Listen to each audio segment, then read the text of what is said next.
बिस्मिल्लाहिर्रहमानिर्रहीम। दुनिया की दिलचस्प और हैरतअंगेज़ मालूमात देने के लिए CTV आपकी खिदमत में हाजिर है। नाज़रीन, आपको ये जानकर हैरत होगी, 15 साल कबल ट्विटर के बानी जैक डोर्सी की पहली ट्वीट को मलेशिया के सीना इस्तावी ने $29 लाख में ख़रीद ली है। इनका कहना है, मैंने एक अच्छी सरमायाकारी की है। वो इस ट्वीट का मुवाजना मोनालिसा पेंटिंग से कर रहे हैं।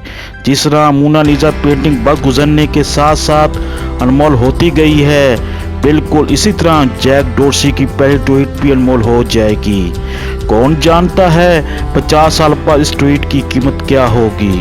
याद रहे, जैक डोर्सी ने इस ट्वीट में लिखा था, मैं अपना ट्विटर सेटअप कर रहा हूँ। जैक डोर्सी को अपनी फलाही तंजीम के लिए अपना ट्वीट नीलाम करना पड़ा है।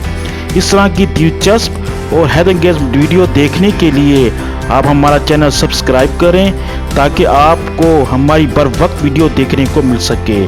शुक्रिया।